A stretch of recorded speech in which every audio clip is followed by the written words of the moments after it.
Bible ചിത്രകഥ രക്ഷകൻ. രചന father Michael Karyamattam. ചിത്രീകരണം ദേവസി ബെന്നി. പെസഹ ഭക്ഷണത്തിനു ശേഷം യേശു അപ്പസ്തലന്മാരോടൊത്ത് ഒലിവുമരുടെ താഴ്വരയുള്ള ഗത്സമനി എന്ന തോട്ടത്തിലെത്തി. ഞാൻ പ്രാർത്ഥിക്കാൻ പോവുകയാണ്, നിങ്ങൾ പരീക്ഷയിൽ ഉൾപ്പെടാതിരിക്കാൻ ഉണർന്നിരുന്ന് പ്രാർത്ഥിക്കുവിൻ. യേശു പത്രോസിനെയും യാക്കോബിനെയും യോഹന്നാനെയും കൂട്ടി അല്പം മുന്നോട്ട് പോയി. ഞാൻ കുരിശുമരണ തുല്യമായ ദുഃഖമാണ് അനുഭവിക്കുന്നത്, നിങ്ങൾ ഇവിടെ ഉണർന്നിരുന്ന് പ്രാർത്ഥിക്കുവിൻ. അവരിൽ നിന്ന് അല്പം അകന്ന്, പിതാവെ, കഴിയുമെങ്കിൽ ഈ പാനപാത്രം നിന്ന് അകന്നു പോകട്ടെ, എങ്കിലും എന്റെ ഇഷ്ടമല്ല നിന്റെ ഇഷ്ടം നിറവേറട്ടെ. അതികഠിനമായ മനോവേദനയിൽ അവൻ തീഷ്ണമായി പ്രാർത്ഥിച്ചു. വേദനയുടെ കാഠിന്യത്താൽ അവന്റെ വിയർപ്പ് തുള്ളി രക്തത്തുള്ളികൾ പോലെ നിലത്ത് വീണു. 1 മണിക്കൂർ ഉണർന്നിരിക്കാൻ നിങ്ങൾ കഴിഞ്ഞില്ലല്ലോ, എഴുന്നേൽക്കുവിൻ, ഇതാ സമയമായി, എന്നെ ഒറ്റക്കൊടുക്കുന്നവൻ അടുത്തെത്തിയിരിക്കുന്നു. ഗുരു സുസ്തി.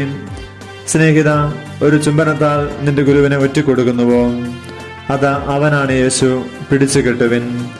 ഗുരു, ഞങ്ങൾ വാളെടുത്ത് വെട്ടട്ടെയോ? വാൾ അതിന്റെ ഉറയിലിടുക, വാളെടുക്കുന്നവൻ വാളാൽ നശിക്കും. അവരെയെല്ലാം പിടിക്കിൻ, ഒറ്റയാണ് രക്ഷപ്പെടരുത്. നിങ്ങൾ എന്നെ അന്വേഷിച്ചു, ഇതാ ഞാൻ അവരെ തൊട്ടുപോകരുത്. ശിഷ്യന്മാരെല്ലാം ഭയന്നോടി. പടയാളികൾ യേശുവിനെ പ്രധാന പുരോഹിതന്റെ അമ്മായിയപ്പനായ അന്നാസിന്റെ അടുക്കൽ കൊണ്ടുവന്നു. എന്താണ് നിന്റെ പുതിയ പഠനങ്ങൾ? ആരാണ് നിന്റെ ശിഷ്യന്മാർ? സിനഗോഗുകളിലും ദേവാലയത്തിലും പൊതുസ്ഥലങ്ങളിലുമാണ് ഞാൻ പഠിപ്പിച്ചത്. അത് കേട്ട 10,000 അവരോട് ചോദിക്കും, ഇങ്ങനെയാണോ മഹാപുരോഹിതനോട് മറുപടി പറയുന്നത്? ഞാൻ പറഞ്ഞ തെറ്റാണെങ്കിൽ തെളിയുക, ശരിയാണെങ്കിൽ എന്നെ അടിക്കുന്നത് എന്തിന്? അതേസമയം യേശുവിനെ തേടി വന്ന പത്രോസ് പ്രധാന പുരോഹിതന്റെ അങ്കണത്തിലെത്തി അവിടെ തീ കാഞ്ഞുകൊണ്ടിരുന്നു. ഹേയ്, നീ ആ ഗലീലന്റെ കൂട്ടുകാരനല്ലേ? അല്ല, നിങ്ങൾക്ക് മാറിപ്പോയതാവും. നീ അയാളുടെ ശിഷ്യനാണെന്നതിൽ സംശയമില്ല, നിന്റെ സംസാരം കേട്ടാൽ അറിയാമല്ലോ. ഞാൻ അയാളെ അറിയില്ല, നിന്നെ ഞാൻ തോട്ടത്തിൽ വെച്ച് കണ്ടല്ലോ, നീയല്ലേ വാളെടുത്തത്? കർത്താവാണ് സത്യം, ഞാൻ ആ മനുഷ്യനെ അറിയില്ല, കണ്ടിട്ട് പോലുമില്ല. അപ്പോൾ കോഴി കൂവി. ഗുരുവിന്റെ വാക്കുകൾ ഓർമ്മിച്ച പത്രോസ് കരഞ്ഞുകൊണ്ട് പുറത്തേക്ക് പോയി. ക്രിസ്തുവേ, ആരാണ് നിന്നെ അടിച്ചതെന്ന് പ്രവചിക്കൂ. താൻ പ്രതീക്ഷിച്ച വിധത്തിലുള്ള കാര്യങ്ങൾ നീങ്ങുന്നതെന്ന് മനസ്സിലാക്കിയ യൂദാസ് റബി ഫിനഹാസ്. എപ്പോഴാണ് യേശുവും സൻഗദ്രീനുമുള്ള കൂടിക്കാഴ്ച? എന്തു കൂടിക്കാഴ്ച? പ്രഭാതമാകുമ്പോൾ വിചാരണയാണ്. വിചാരണയോ? ദൈവദൂഷണ കുറ്റമാണ് ആരോപിച്ചിരിക്കുന്നത്, വധശിക്ഷ ഇറക്കിയുന്ന കുറ്റം. വഞ്ചക, ഇതാ നിന്റെ പണം, നിഷ്കളങ്കനെ ഞാൻ ഒറ്റിക്കൊടുത്തു, അത് നിന്റെ കാര്യം. നിരാശനായ യൂദാസ്. പ്രഭാതമായപ്പോൾ യേശുവിനെ സൻഗദ്രീ സംഘത്തിന് മുമ്പിൽ ഹാജരാക്കി. ഞങ്ങൾക്ക് ഒരേ ഒരു കാര്യമാണ് നിങ്ങളെന്ന് അറിയേണ്ടത്, നീ ക്രിസ്തുവാണോ? ഞാൻ പറഞ്ഞാൽ നിങ്ങൾ വിശ്വസിക്കുകയില്ല, ഞാൻ ചോദിച്ചാൽ നിങ്ങൾ ഉത്തരം തരികയുമില്ല. ജീവിക്കുന്ന ദൈവത്തിന്റെ നാമത്തിൽ ഞാൻ ചോദിക്കുന്നു, നീയാണോ ദൈവപുത്രനായ ക്രിസ്തു? ഞാൻ തന്നെ. മനുഷ്യപുത്രൻ ദൈവത്തിന്റെ വലതുഭാഗത്തിരിക്കുന്നതും വാനവേഗങ്ങളിൽ വരുന്നതും നിങ്ങൾ കാണും. ഇസ്രായേലെ, കേൾക്കുക, കർത്താവ് മാത്രമാണ് നിന്റെ ദൈവം. ഇനി സാക്ഷികളെ കൊണ്ട് എന്താണ് ആവശ്യം? ദൈവദൂഷണം നിങ്ങൾ തന്നെ കേട്ടില്ല, നിങ്ങൾക്ക് എന്തു തോന്നുന്നു? ഇവൻ കുറ്റക്കാരനാണ്, ഇവൻ മരിക്കണം. ശിക്ഷ നടപ്പിലാക്കേണ്ടത് റോമാക്കാരാണ്. അടുത്ത വിചാരണ പീലാത്തോസിന്റെ മുൻപിൽ. അവർ യേശുവിനെ റോമൻ പ്രൊക്കുലേറ്ററായ പീലാത്തോസിന്റെ മുമ്പിൽ കൊണ്ടുവന്നു. ഇവനെതിരെ എന്ത് ആരോപണമാണ് നിങ്ങൾക്കുള്ളത്? ഇവൻ തെറ്റായ പ്രബോധനത്തിലൂടെ ജനങ്ങളെ വഴിതെറ്റിക്കുന്നു. ഇവൻ ക്രിസ്തുവാണെന്ന് സ്വയം അവകാശപ്പെടുന്നു. ഇത് നിങ്ങളുടെ മതപരമായ കാര്യം, നിങ്ങളുടെ നിയമമനുസരിച്ച് വിധിച്ചു കൊള്ളണം. ആരെയും വധിക്കാൻ ഞങ്ങൾക്ക് അവകാശമില്ലല്ലോ.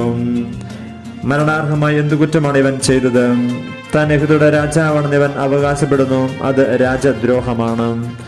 നീ യഹൂദരുടെ രാജാവാണോ? നീ തന്നെ പറയുന്നു ഞാൻ രാജാവാണെന്ന്, എന്നാൽ എന്റെ രാജ്യം ഈ ലോകത്തിൻ്റെതല്ല. സത്യത്തിന് സാക്ഷ്യം വഹിക്കാൻ വേണ്ടിയാണ് ഞാൻ ലോകത്തിലേക്ക് വന്നത്. സത്യത്തിനുള്ളവൻ എന്റെ സ്വരം ശ്രവിക്കുന്നു. എന്താണ് സത്യം? ഞാൻ ഈ മനുഷ്യനിൽ യാതൊരു കുറ്റവും കാണുന്നില്ല. ഇവൻ ഗലീല മുതൽ ഇവിടം വരെ ജനത്തെ കലാപത്തിന് പ്രേരിപ്പിക്കുന്നു. ഗലീലക്കാരനാണല്ലേ? എന്നാൽ വിധി പറയേണ്ടത് ഹെറോദസ് ആണ്. പെസഹ തിരുനാൾ ജെറുസലേമിലേക്ക് വന്നിരുന്ന ഹെറോദസ് അന്തിപ്പാസിനടുക്കലേക്ക് അവർ യേശുവിനെ കൊണ്ടുപോയി. അതേസമയം പീലാത്തോസിന്റെ അരമനയിൽ. ഇത് അങ്ങയുടെ ഭാര്യ തന്നുവിട്ടതാണ്. ആ നീതിമാന്റെ കാര്യത്തിൽ ഇടപെടരുത്. കഴിഞ്ഞ രാത്രി എനിക്ക് ഭീകരമായ ഒരു സ്വപ്നമുണ്ടായി. ആ ഗലീലയെ കുറിച്ച് നിനക്ക് എന്ത് തോന്നുന്നു? അയാൾ ഒരു കലാപകാരിയല്ല, നമുക്ക് അവനിൽ നിന്നും ഭയപ്പെടാനില്ല. എല്ലാവരും സഹോദരങ്ങളാണെന്നും സമാധാനം കഴിയണമെന്നാണ് അവൻ പഠിപ്പിക്കുന്നത്. സർവലൗകിക സാഹോദര്യം സാമ്രാജ്യത്തിന് അതിനേക്കാൾ വലിയ ഭീഷണി എന്താണുള്ളത്? എല്ലാവരും തുല്യ സഹോദരമെങ്കിൽ പിന്നെ അധികാരം എവിടെ? അയാൾ റോമാക്കാരുടെ സുഹൃത്താണ്. ആയുധമെടുക്കുന്നവരെ അടിച്ചമർത്താം. എന്നാൽ പുതിയ ഈ ആശയം പ്രചരിച്ചാൽ അത് സാമ്രാജ്യത്തിന്റെ അടിത്തറ ഇളക്കും. ഹെറോദസിന്റെ മുമ്പിൽ മഹാരാജാവൻ നാട്ടിൽ മുഴുവൻ കലാപമുണ്ടാക്കുന്നു. നസറത്തിലെ യേശുവല്ലേ, ഇവനെ കാണാൻ ഞാൻ കാത്തിരിക്കുകയായിരുന്നു. ഹേയ് പ്രവാചക, ഒരു അത്ഭുതം പ്രവർത്തിക്കും, ഞങ്ങളൊന്ന് കാണട്ടെ. ഇവന്റെ വായിൽ നാവില്ലേ? ഇവൻ രാജാവാണെന്നല്ലേ പറഞ്ഞത്?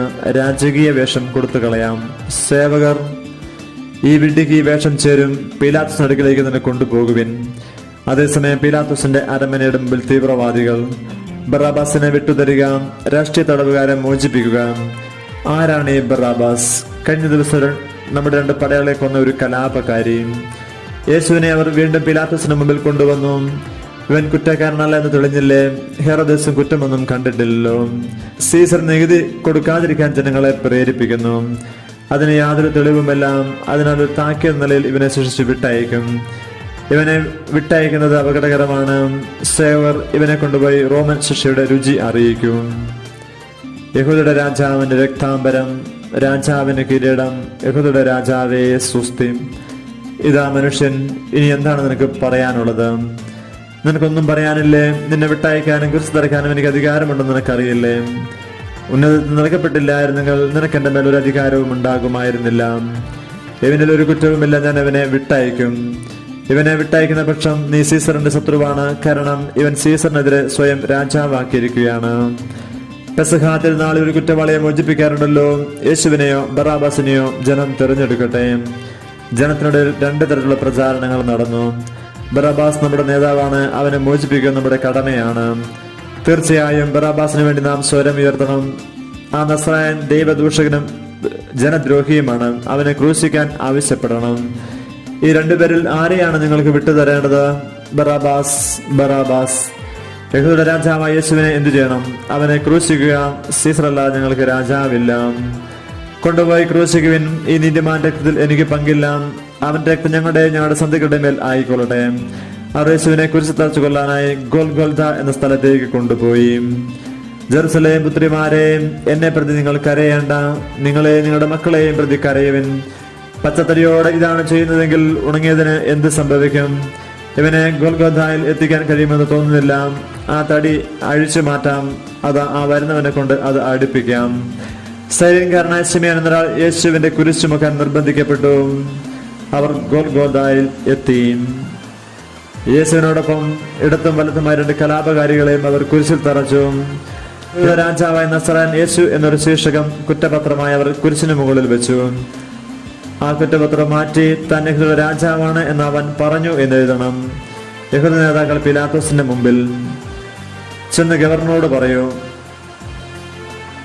നിങ്ങൾക്ക് പോകാം, ഞാൻ എഴുതിയത് എഴുതി. ഇവൻ മറ്റുള്ളവരെ രക്ഷിച്ചു, തന്നെ രക്ഷിക്കാൻ കഴിയുന്നില്ല. ദൈവത്തിനാണെങ്കിൽ ഇറങ്ങി വരട്ടെ, അപ്പോൾ നമുക്ക് വിശ്വസിക്കാം. 3 ദിവസം കൊണ്ട് ദേവാലയം പണിയുന്ന രാജാവേ, ഇറങ്ങിവാം. പിതാവേ, ഇവരോട് ക്ഷമിക്കണമേ, തങ്ങൾ ചെയ്യുന്നതെന്ന് ഇവർ അറിയുന്നില്ല. പടയാളികൾ അവന്റെ വസ്ത്രം പങ്കുവെച്ചു. ഇതൊരൊറ്റയുടപ്പാണല്ലോ, കീർന്നും നഷ്ടമാം. ആരെടുക്കണമെന്ന് കുറിയിട്ട് നിശ്ചയിക്കാം. നീ ക്രിസ്തുവല്ലേ, നിന്നെയും ഞങ്ങളെയും രക്ഷിക്കൂ. നിനക്കിനിയും ദൈവഭയമില്ലേ? നമ്മൾ അർഹിക്കുന്നതാണ് ഈ ശിക്ഷ. എന്നാൽ ഇയാൾ യാതൊരു തെറ്റും ചെയ്തിട്ടില്ല. യേശുവേ, നിന്റെ രാജ്യത്ത് വരുമ്പോൾ എന്നെയും കരുണയോടെ ഓർക്കണമേ. നീ എന്നോടുകൂടെ പർദീസായിൽ ആയിരിക്കും. യേശുവിന്റെ അമ്മയും അപ്പസ്തോലൻ യോഹന്നാനും കുരിശിന്റെ വീട്ടിൽ നിന്നു, സ്ത്രീയെ, ഇതാ നിന്റെ മകൻ. യോഹന്നാൻ, ഇതാ നിന്റെ അമ്മ. അല്പം കഴിഞ്ഞ് എലോയ് എലോയ് ലാമാ സബക്താനി, അവൻ ഏലിയായെ വിളിക്കുന്നു. നിരാശയുടെ അടുത്തെത്തിയല്ലോ, ദൈവവും അവനെ ഉപേക്ഷിച്ചു. ഇല്ല, അവൻ 22 സങ്കീർത്തനം ചൊല്ലുകയാണ്. ഇപ്പോഴും സങ്കീർത്തനം. ഒരു പടയാളി നീർപ്പഞ്ഞി വിനാഗിരിയിൽ മുക്കി ഞാങ്ങണിൽ ചുറ്റി അവന് കുടിക്കാൻ കൊടുത്തു. അത് സ്വീകരിച്ച ശേഷം എല്ലാം പൂർത്തിയായി. പിതാവേ, അവിടുത്തെ കരങ്ങളിൽ എന്റെ ആത്മാവിനെ ഞാൻ സമർപ്പിക്കുന്നു. ഇത് പറഞ്ഞവൻ ജീവൻ വെടിഞ്ഞു. സത്യമായും ഈ മനുഷ്യൻ ദൈവപുത്രനായിരുന്നു. കാഴ്ച കാണാൻ നിന്ന ജനം മാറത്തടിച്ചുകൊണ്ട് തിരിച്ചുപോയി. സാബത്ത് ആരംഭിക്കാറായി. ശരീരങ്ങൾ കുരിശിൽ നിന്നിറക്കണം. സാബത്തിൽ ശവം കുരിശിൽ കിടക്കുന്നത് നിയമവിരുദ്ധമാണ്. മരിക്കാതെ കുരിശ് നിറക്കാനാവില്ല. മരിച്ചില്ലെങ്കിൽ കൊല്ലണം, തുടയല തകർത്താൽ മതി. ഏതായാലും മരിക്കാനുള്ളവരാണ്. ഈ വേദന അവസാനിക്കുകയും ചെയ്യും. അവർ 2 കള്ളന്മാരുടെ തുടയൽ തകർത്തു. യേശുവിന്റെ അടുത്ത് വന്നപ്പോൾ അയാൾ പണ്ടേ മരിച്ചെന്ന് തോന്നുന്നു, തീർച്ചയാക്കണമല്ലോ. സംഘത്തിലെ സംഘവും യേശുവിന്റെ അനുഭാവമേ അരിമത്യക്കാരൻ ജോസഫ് പീലാത്തോസിന് മുമ്പിൽ യേശുവിന്റെ ശരീരം കുരിശിൽ നിറക്കി മറവ് ചെയ്യാൻ അനുവദിക്കണം. അവൻ ഇത്ര വേഗം മരിച്ചോ? ശതാധിപൻ മരിച്ചു. ശരി, ശരീരം നിങ്ങൾക്ക് വിട്ടുതരുന്നു. അവർ ശരീരം കുരിശിൽ നിന്നിറക്കി. അവർ യേശുവിന്റെ ശരീരം കച്ചയിൽ പൊതിഞ്ഞു അടുത്തുണ്ടായിരുന്ന ഒരു പുതിയ കല്ലറയിൽ അടക്കി. അന്ധകാര ശക്തികൾ വിജയിച്ചെന്നോ അന്തിമവാക്ക് മരണത്തിൻ്റെതോ സത്യവും സ്നേഹവും എന്നിങ്ങനെ പരാജയപ്പെട്ടോ മരണത്തിലൂടെ മരണത്തെ ജയിച്ചവന്റെ കഥ എന്നും നമ്മോടുകൂടെ.